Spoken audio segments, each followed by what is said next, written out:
we are in the middle of examining 1 Kings chapter 6 concerning the building of the first temple. Now, this chapter and the next one are just full of details, especially about the interior of the temple, and certainly we're going to look at that. Now, perhaps I should have titled this lesson, Everything You Ever Wanted to Know About Solomon's Temple Was Afraid to Ask. That's just a little long.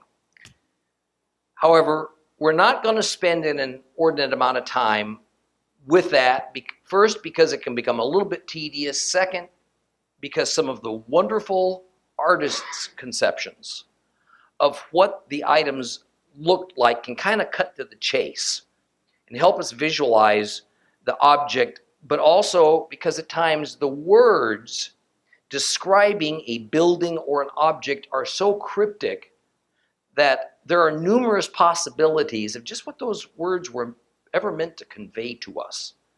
So we're going to approach this by concentrating more upon what some of those Hebrew terms that define the various objects actually mean, as opposed to the typical English translations of them. And we're going to deal with the location of the temple in relation to the structures as they exist on the Temple Mount today. Now, there's a controversial subject for you. Now, we're going to talk about Solomon's palace. And then next week, we'll look at the realities of what happened to Solomon's temple over the decades and over the centuries, and how it more or less chronicles the activities of the various kings of Israel and Judah up to the time of the destruction of it by Nebuchadnezzar. Now, in the end, we're going to see that it is the context of the temple that is more important than the temple itself. And the context of the temple is that while God indeed ordained a place to be divinely designated for him to dwell among his people, that clearly he ordained a basic design of it that somehow mimics and illustrates heavenly and spiritual principles, and that we need to understand that to dwell with his people does not mean he lives in that earthly place. Rather, he lives in heaven. And even more, the temple was never built for God's benefit. It was built for mankind's benefit, a lot like the Sabbath, Shabbat. And what's so interesting is God doesn't ask for his people to build some opulent edifice for him. Matter of fact, he made it very clear to David that he was still perfectly satisfied with a tent to meet in. Open your Bibles to 2 Samuel chapter 7. 2 Samuel chapter 7. If you have a complete Jewish Bible, it's page 340. 2 Samuel chapter 7.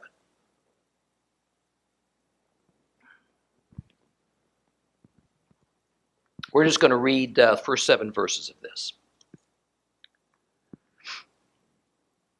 After the king had been living in his palace a while, and Adonai had given him rest from all of his surrounding enemies, the king said to Nathan, the prophet, "Here, I'm living in a cedar wood palace, but the ark of God's kept in a tent."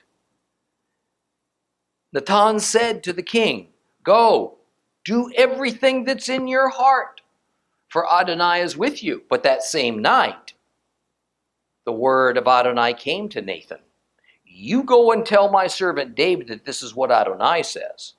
You are going to build me a house to live in? Since the day I brought the people of Israel out of Egypt until today, I never lived in a house. Rather, I traveled in a tent and a tabernacle. Everywhere I traveled with all the people of Israel, did I ever speak a word to any of the tribes of Israel, whom I ordered to shepherd my people Israel, asking, 'Why haven't you built me a cedar wood house?'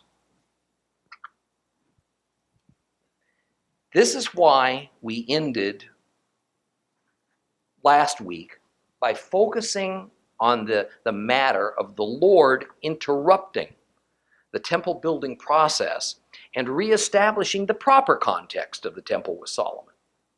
Solomon was so busily concentrating on building this wonderful and expensive house for God, when unexpectedly, we find in 1 Kings 6, 11 through 13, God's oracle comes to Shlomo that if he'll follow the Lord's regulations and obey the Torah commandments, then the Lord will bring about the promise that was made to David.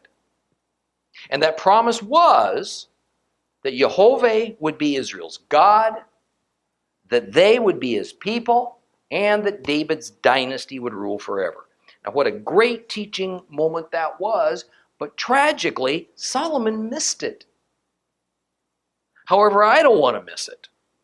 The point being made was that while building a place of worship and meeting and sacrifice was needed for fellowship between God and his people, it came in a distant second to Solomon's trust in and obedience to God.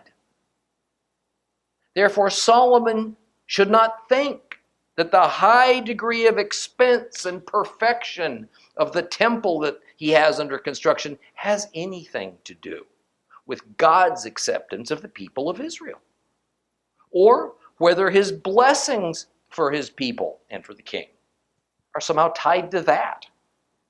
That's pagan thinking. It's not for his set-apart people. Now, since time immemorial, it has been that mankind, I think in kind of a knee-jerk reaction to the influence of our evil inclinations, thinks that building some fabulous structures in the name of our God is for the sake of pleasing that God. Jehovah makes it clear that while false gods seem to demand it, he doesn't. Besides, there's nothing on earth that mankind could ever conjure up in our minds and make it with our hands that would be grand enough to properly house such a holy God anyway. So the most magnificent temple, as far as God's concerned, isn't any better than a simple tent. Solomon is not making something that's going to please the Lord any better than did the original wilderness tabernacle that the Lord said he wanted built.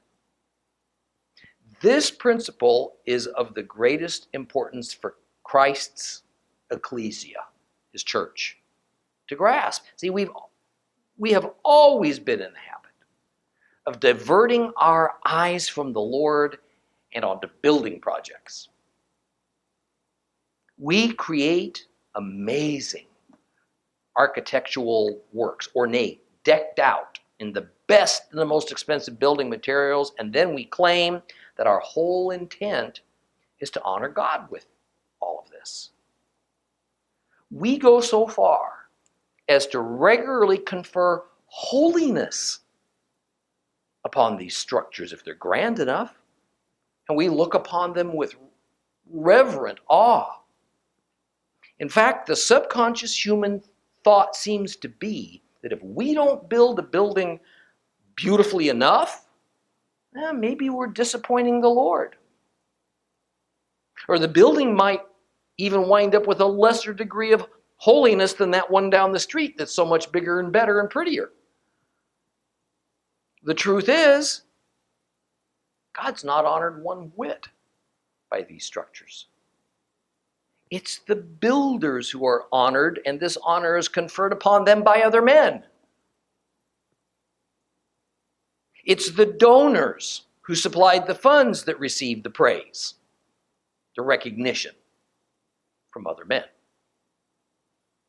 It's the pastor, the priest who presides over it all, that's honored, held up high by other men.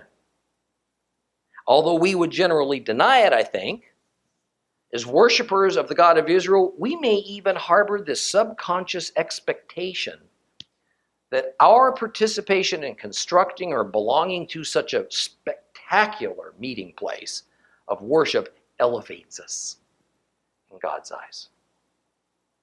Or that maybe our prayers are a little bit better heard than someplace else. The reality is that by all scriptural standards, God's not seeking any such thing, but humans tend to. Rather, he warns against that kind of a mindset, because while there is nothing inherently wrong or sinful with building a beautiful church, a wonderful synagogue, it is a nearly irresistible temptation to pride and to haughtiness and to relying on the works of our hands for our righteousness. A building can easily become a substitute for a right relationship of love and trust and obedience to God. That said, a safe place, comfortable, for worship, for meetings, suitable for the purpose of, is always reasonable and needed. But it's also always for our benefit. It's not for God's. And we shouldn't delude ourselves otherwise. Generally speaking, the more modest and practical that a meeting place is, the better, I think, that it reflects the true understanding and embracing of God's principles. Now, obviously, there's variables. We're not expected to operate out of a substandard or overcrowded facility if we don't have to. And the nature of the facility is going to necessarily reflect our culture. Nonetheless, the church and the synagogue should strive to be modest, pragmatic in our congregational requirements when it comes to our own personal comforts, and that so we can be about the Lord's work of ministering to others in whatever way he's assigned us. Okay, with that, let's reread part of chapter 6 to get our bearings this evening. Open up your Bibles to 1 Kings chapter 6. 1 Kings chapter 6. We're going to start reading at verse 19. If you have a complete Jewish Bible, that'll be on page 374. 374. 1 Kings chapter 6, starting at verse 19. Yep, 19. In the inner court, or rather, the inner part of the house, he set up the sanctuary so that the ark for the covenant of Adonai could be placed there. This sanctuary was 35 feet long, wide, and high, and it was overlaid with pure gold. In front of it he set an altar, which he covered with cedar. Shlomo overlaid the interior of the house with pure gold, and he had chains of gold placed before the sanctuary, which itself he overlaid with gold. The entire house he overlaid with gold until it was completely covered with it.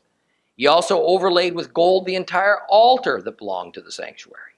Inside the sanctuary he made 2 cherubim, of olive wood, each 17.5 feet in length, high. And each of the 2 wings of one of the cherubim was 8 3/4 feet long, so that the distance from the end of one wing to the end of the other was 17.5 feet. And likewise, the wing spread of the other cherub, was 17.5 feet. Both cherubim were identical in shape and size. And the height of the one cherub was 17.5 feet, likewise that of the other. He set the cherubim in the inner house. The wings of the cherubim were stretched out, so that the wing of one touched the wall. The wing of the other cherub touched the other wall. Their wings touched each other in the middle of the house. He overlaid the cherubim with gold. And all around the walls of the house, both inside the sanctuary and outside of it, he carved figures of cherubim, palm trees, and open flowers. He overlaid the floor of the house with gold, both inside the sanctuary and outside of it. For the entrance to the sanctuary, he made doors of olive wood, set within a 5-sided door frame. On the 2 olive wood doors, he carved figures of cherubim, palm trees, and open flowers. He overlaid the doors with gold, forcing the gold into the shapes of the cherubim and palm trees as well. For the entrance to the temple, he also made doorposts of olive wood, set within a rectangular door frame, and 2 doors of cypress wood. The 2 leaves of the one door were folding, as were the 2 leaves of the other. On them he carved cherubim, palm trees, and open flowers, overlaying them with gold fitted to the carved work. He built the inner court with 3 rows of cut stone and a row of cedar beams. Now the foundation of the house of Adonai was laid in the 4th year in the month of Ziv. In the 11th year in the month of Bul, which is the 8th month, all parts of the house were completed exactly as designed. Thus he was 7 years building it. In verse 19, the complete Jewish Bible says that the inner part of the house was set up to accommodate the Ark of the Covenant. Other Bibles usually say the oracle in the midst, or some such thing. What they're struggling with is the Hebrew word debir, which is related to the root Hebrew word debar. And the root word means word or speech. So oracle is a good translation. But what we are seeing here is that debir, not debar, debir, has become a technical term for the Holy of Holies in these passages. And the Holy of Holies was constructed as a perfect cube, 20 by 20 by 20 cubits.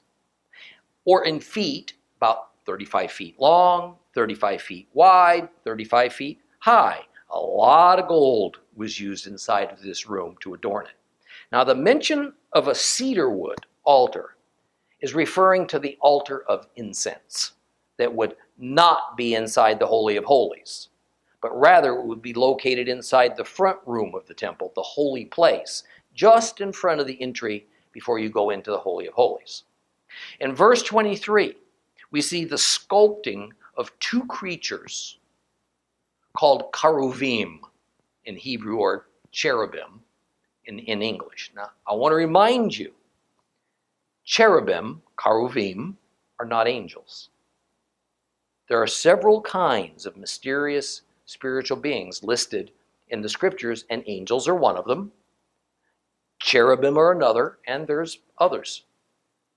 This is not the first use of these sculptures. In the instructions for the wilderness tabernacle and in its furnishings, the lid, the kaporet, or mercy seat for the Ark of the Covenant, had 2 cherubim that were molded into it.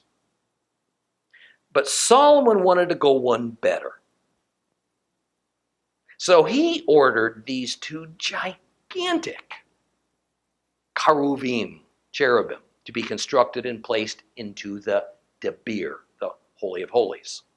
Now it's interesting, I think it's kind of an ominous sign, that it is the cherubim that became the dominant feature of that room, rather than the Holy Ark of the Covenant. That ark was what was originally designed to be the prominent feature of the Holy of Holies. Solomon made it the cherubim. It is really easy for us to establish something great in our lives that is supposedly for God. But it often comes close to replacing God. And at the least, it relegates him to second place. And I'm going to tell you, that can be anything that we hold too high. Anything. From our jobs, to our homes, to a hobby, to our family, and to our children. Now briefly, each cherub had a total wingspan of 10 cubits from end to end, which would have been, how wide was the Holy of Holies? 20. So it was 1/2 the width, each cherubim, their wingspan, 1/2 the width of the Holy of Holies. And they were placed in such a way that their wingtips touched. So the left wing of one cherub touched the right wing of the other, and the outer wings each touched the room's walls. Verse 29 now reverts from speaking only of the debir, the Holy of Holies, and tells us that throughout the Beit, the house, the entire temple, there was also a liberal use of carvings of cheruvim, cherubs. in the wood paneling. Verse 31 now tells us that with the entrance into what the complete Jewish Bible calls the sanctuary, there was a door. Other Bibles call this the shrine or even the oracle. And the original Hebrew comes to our rescue as we try to figure out what this is. Because the Hebrew word is debir, and we know that this is referring to the door into the Holy of Holies. So this passage is talking about the entranceway from the holy place into the Holy of Holies. Now, in the wilderness tent, this entrance was covered with a veil, Hebrew, a paroket. But here in Solomon's temple, there is instead an elaborate wooden door frame with olive wood doors mounted in that frame. Cherubim, palm trees have been carved into these massive doors, and they're also carved all over the interior now of the temple. Verse 33 then speaks of the entrance into the temple building, which is called in Hebrew Hekal, which leads directly now into the front chamber. First chamber you encounter, the holy place. And unlike the doors between the holy place and the Holy of Holies, these were interior doors that were all made out of olive wood, the main temple entry door was made out of fir or cedar. And on these doors were also carved cherubim and palm trees, obviously very popular things. And finally, this chapter finishes with describing a courtyard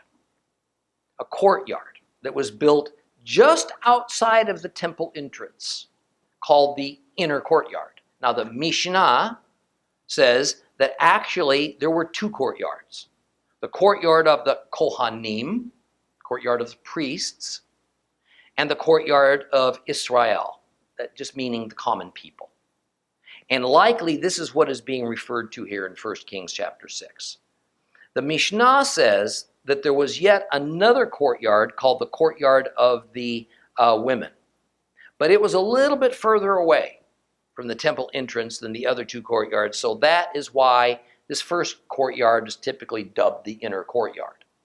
The last two verses embellishes the very first verse of this chapter, because here we're told that it was the foundation of the temple that was laid in the month of Ziv in the 4th year of Solomon's reign, and that in the 11th year of Solomon's reign, in the month of Bul, which corresponds to today what's more known as Heshvan, which is an October-November time frame, that's when the temple was completed. So that means it was completed shortly after the Feast of Tabernacles, Sukkot.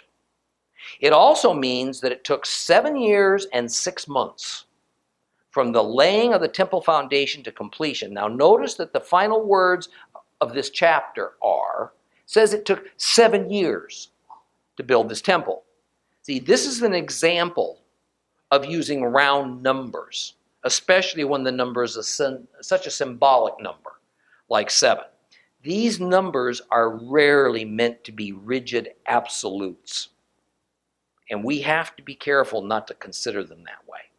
Let's move on to 1 Kings chapter 7. 1 Kings chapter 7. If you have a complete Jewish Bible, page 375.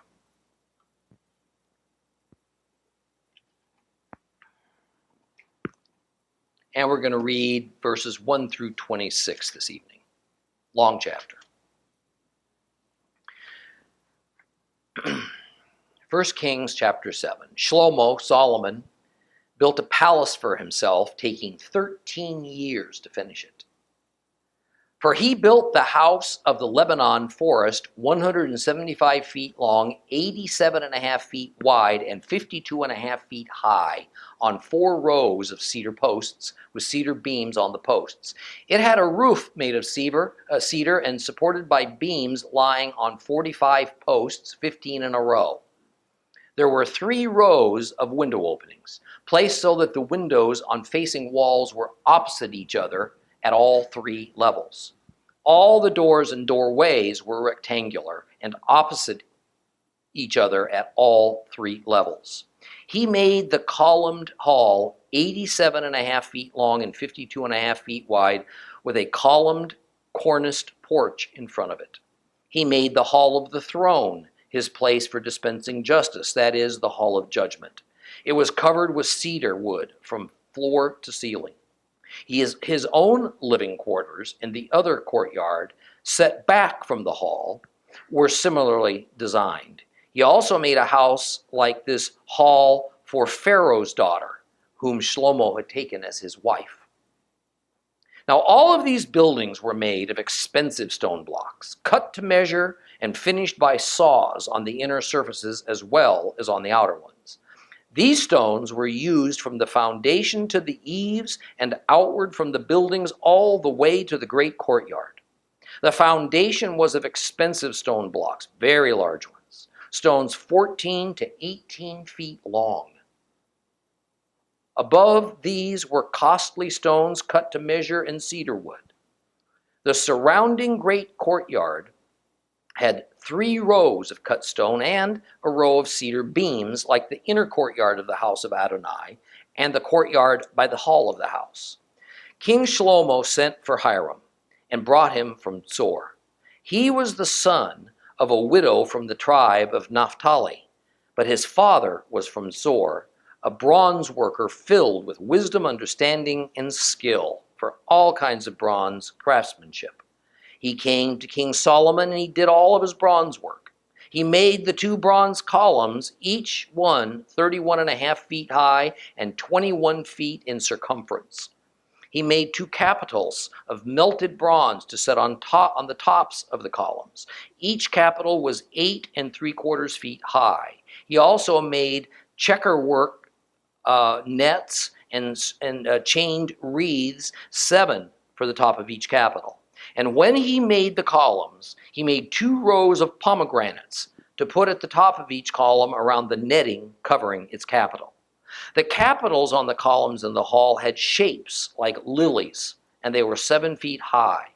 As for the capitals on the 2 columns, there were 200 pomegranates in rows around each capital near the molding by the netting. He erected the columns in the hall of the temple. On erecting the right column, he gave it the name Yakin. And on erecting the left column, he named it Boaz. And on the tops of the columns were shapes like lilies. Thus, the work of the columns was finished. He made the cast metal sea circular, 17.5 feet from rim to rim, 8 3/4 feet high, 52.5 feet in circumference. And under its rim, 300 gourds encircled it in 2 rows. They were cast when the sea was cast, and it rested on 12 oxen, 3 looking north, 3 looking west, 3 looking south, and 3 looking east, all with their hindquarters towards the center. The sea was set on top of them. It was a handbreadth thick.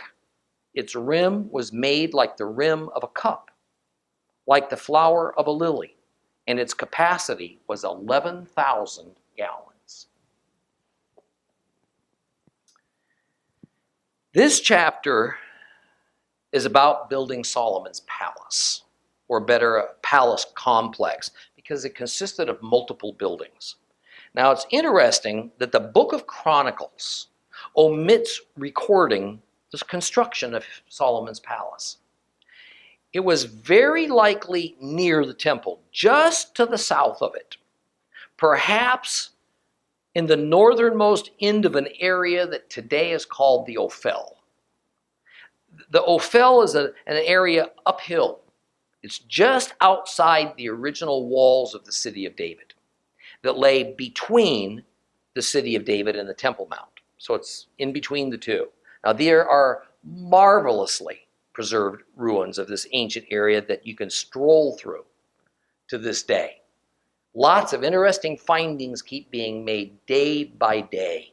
They've even found a tunnel that went all the way down to the real Pool of Siloam that goes under the hill and takes you all the way up to the Temple Mount, and you can walk most of those stairs today. And those going on the tour that can make it, You're going to get that opportunity. Well,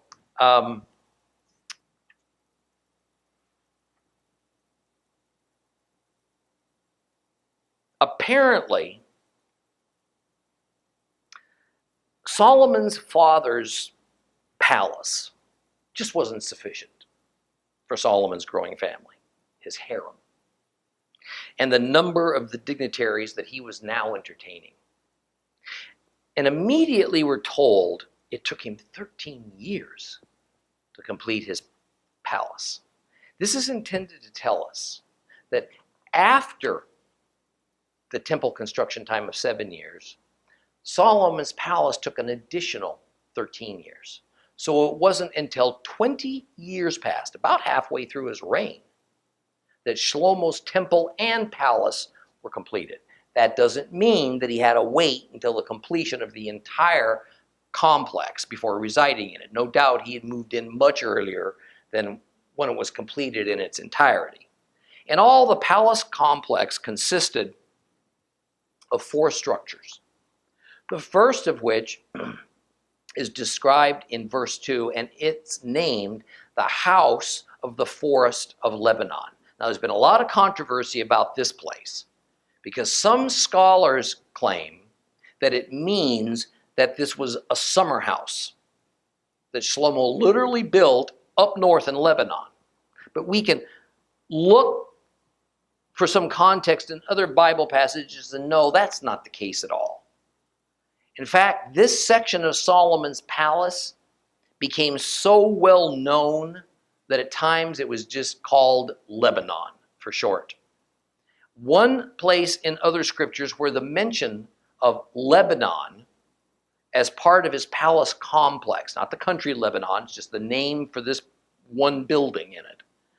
It occurs in Isaiah 10. In Isaiah 10:34, it says, "He will hack down the forest underbrush with an axe, and the Lebanon in its splendor falls." Without doubt, taken out of context, this sure doesn't sound like Solomon's palace, but rather like Lebanon proper. So I want us to read a few verses before this one in Isaiah. It's just a very good example of why we have to look very closely in our Bibles to understand what's really going on. So, turn to Isaiah chapter 10. If you have a complete Jewish Bible, it's going to be on page 453. Isaiah chapter 10. 453, if you have a complete Jewish Bible, we're going to read from verses 23 through 34.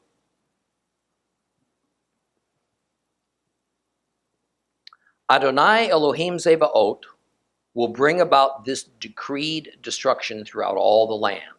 Therefore, Adonai Elohim Zebaot says, "My people living in Zion, don't be afraid of Asher, even when he strikes you with a stick and raises his staff against you the way it was in Egypt. For in but a little while my fury will end and my anger will have destroyed them. Adonai Zebaot will wield a whip against them as he did when striking Midian at the rock of Oreb. As his staff was over the sea, he will raise it the way it was in Egypt. And on that day his burden will fall from your shoulders and his yoke from your neck.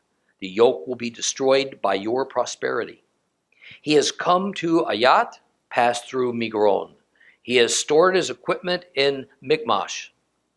They have crossed the pass, then lodged at Geba. Ramah is shaking. Gevat Shaul is fled. Cry, shriek, Bat Gelim. Listen, Laish, poor Anatot. Madmenah is in the fight. The people of Givim take cover. This very day he will stop at Nob, and he will shake his fist at the mountain of the daughter of Zion, at the hill of Jerusalem, at the daughter of Zion, at the hill of Jerusalem. See how Adonai Zebaot lops off the branches with terrible violence. The ones standing highest are chopped down, the lofty are laid low. He will hack down the forest underbrush with an axe, and the Lebanon in its splendor falls. We are specifically told here, the reason we went through all this, we are specifically told that the action taking place is happening in the land of Zion. And then begins a listing of many of its known cities, all, of course, in the Promised Land. It is speaking about the loftiest ones being laid low, that is, the rich, the leaders, the aristocrats, the most important people. Then it speaks of the Lebanon being felled.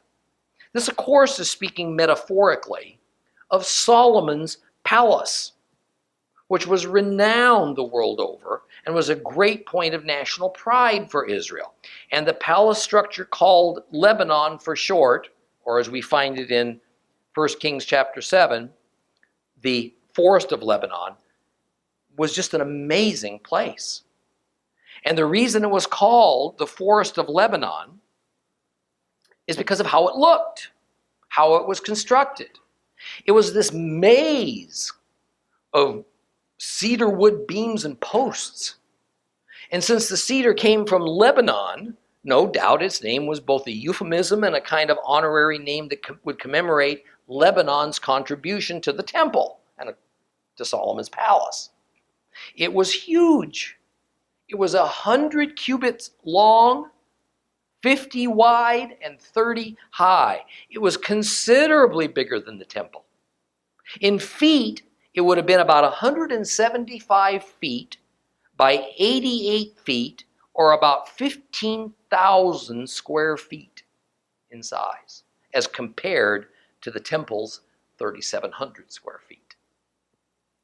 One can understand why no remnant of the structure has ever been found. It was made totally out of wood. And that in itself is just remarkable. Unbelievably expensive, which is why it was such a wonder to behold, so well remembered. Stone was the usual building material within the Promised Land. It was plentiful and it was long-lasting. Wood deteriorated, and the Promised Land only had smaller trees, most of which weren't suitable to be used for load-bearing, and they weren't big enough to make substantial beams or planks out of them.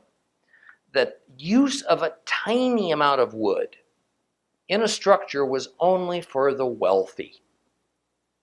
To build an enormous building entirely from wood, well, that was just unheard of.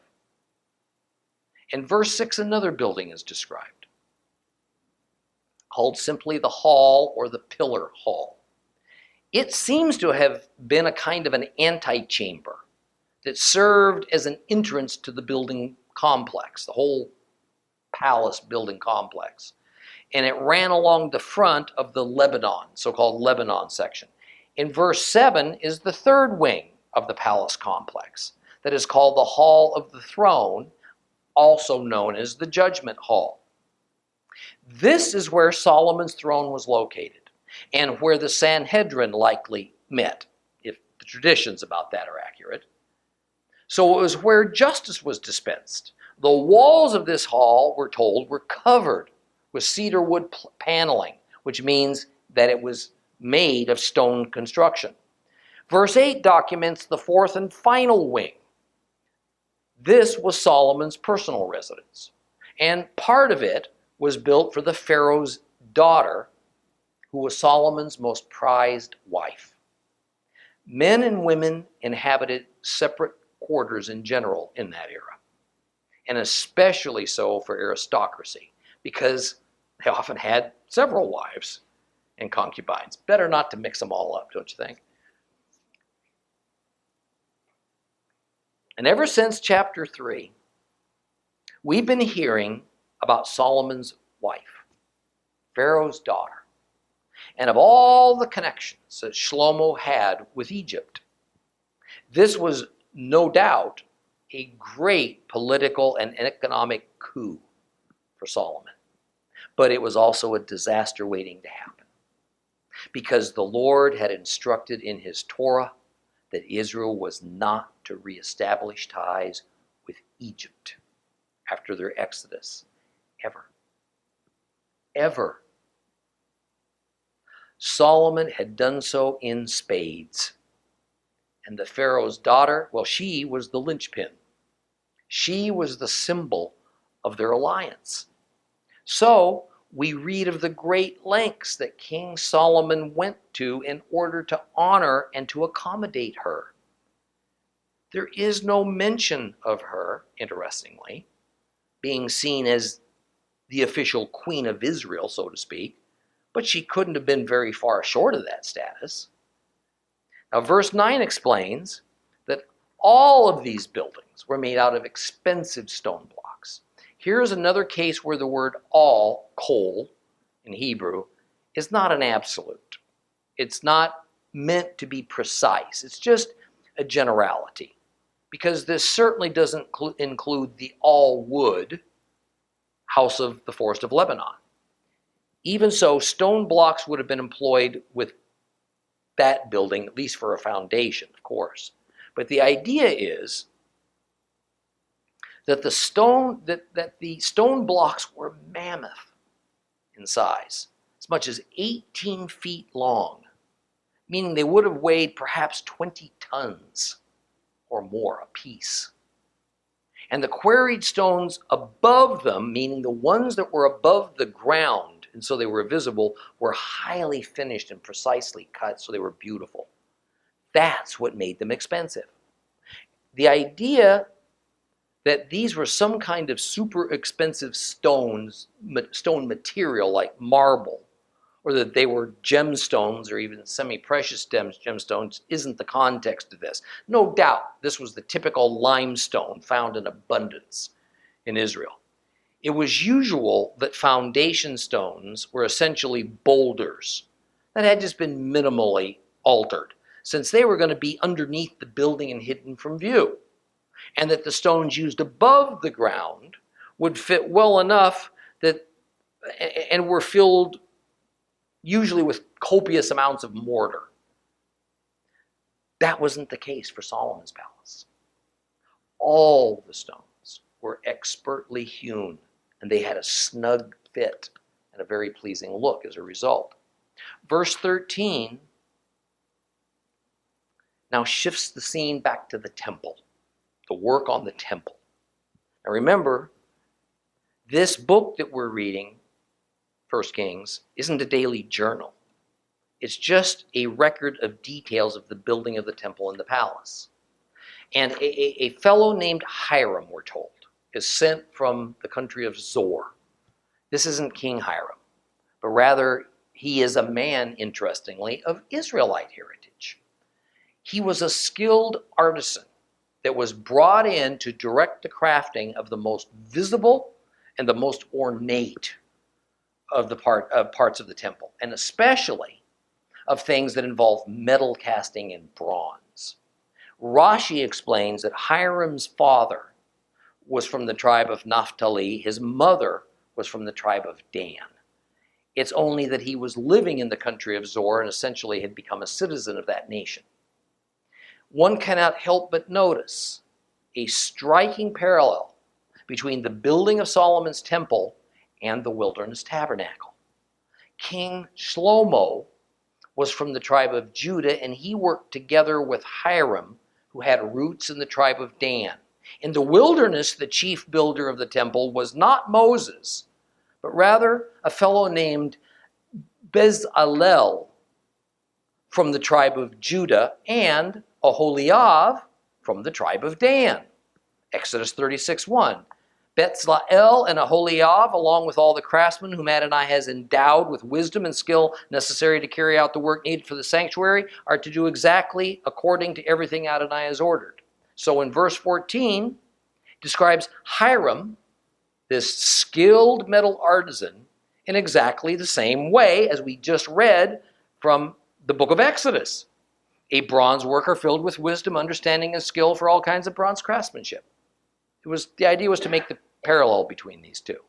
And perhaps his biggest project is going to be these two pillars that will grace the front entrance to the temple. Verse 15 explains that he's going to cast in bronze two fabulous pillars, each 18 cubits high and 12 cubits in circumference. That's about 32 feet high, 21 feet around. That means the diameter of each pillar would have been about 7 feet. And on top of each of these pillars sat a decorative capital that was 5 cubits tall, not quite 9 feet. However, in 2 Kings 25, the height of the capital is given as 3 cubits. It's hard to know if one or the other of these numbers is an error or just a different way to measure the capital's height. I don't know. Rashi says that an ancient midrashic work explains that the total height of the capitals indeed was 5 cubits, but since the pillars were essentially hollow bronze tubes, 2 cubits of each capital stuck down inside of the hollow pillar for stability, leaving the upper 3 cubits of the capital, the decorative portion, visible. That's entirely possible, but there's no way to prove that. Anyway, the capitals were very ornate. They were shaped like opening flowers. They were cast with the images of pomegranates embedded in them. Exactly where they stood is a little bit questionable, but generally it seems that they were at the porch entry into the temple. The columns were given names. The one on the right was called Yakin, the one on the left, Boaz. Yakin means be established. Boaz means strength is within. Next is the crafting of the bronze or the molten sea. Now, this is essentially a giant water tank that equates to the laver, the water laver that was used with the wilderness tabernacle. And from this water tank, the priests could wash their hands, wash their feet before performing the ritual animal sacrifices. Now, some Christian scholars, Gentiles, of course, taught that this sea was used for bathing. Yipes. And wonderful paintings were fashioned to show the priests taking baths inside this. Naturally, that's pretty far off the mark. This vessel was called the sea, the mare, because of its enormity. This was a copper or bronze kettle, essentially, made by sand casting, just like the 2 pillars were, probably accomplished in the desert area of Timnah, known for its copper mines, or maybe Sukkot, known for its clay that is good for the molding process. Anyway, the molten sea was 10 cubits in diameter, 10 cubits across, 18 feet, and 5 cubits, almost 9 feet high. This giant pot of water rested on a dozen bronze oxen with 4 groups of 3, and each group was said to point in a specific compass direction. So they were displayed much like during the Exodus when the 12 tribes marched and encamped together in 4 groups of 3, and each group occupying a compass direction. The oxen all faced outward, and the sea then rested on their backs and their hindquarters. Now, the weight of this must have been enormous, as the cast metal pot was a full handbreadth, in other words, about 4 inches thick. It contained almost 12,000 gallons of water, about as much as a small to medium-sized home swimming pool. It is thought that the water was not put into it from buckets, but by means literally from a pipe.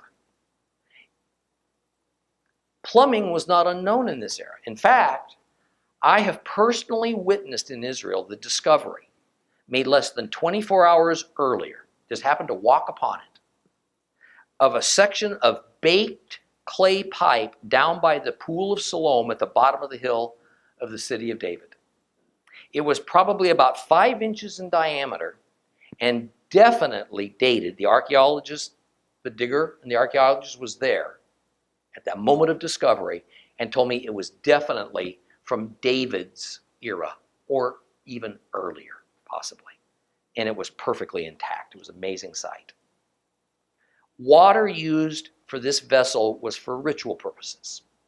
That means it had to be a type that the scriptures call Mayim Chaim, living water. This was water that comes from a moving source, like a river. It couldn't come from a well. It can't come from a pond. However, an artesian spring, where water comes up from the ground under pressure, is considered Maim Chaim. And we know that even today, artesian springs operate under the Temple Mount. In fact, they're having big problems right now with water pressure bulging, particularly the southern wall of the Temple Mount outward, to where there's a lot of people getting really worried that that whole side is about to collapse. Wouldn't that be a sight? Now, ancient Hebrew documents claim that there were holes in the bottoms of the feet of the cast oxen that allowed for pipes to be inserted. These were connected to these artesian springs, and this is what supplied the molten sea with these enormous quantities of water that they used every day. I think we'll stop here. And next week we're going to examine other of the objects used inside and outside of the temple walls, and we're also going to look at the history of Solomon's temple until its destruction. Please rise.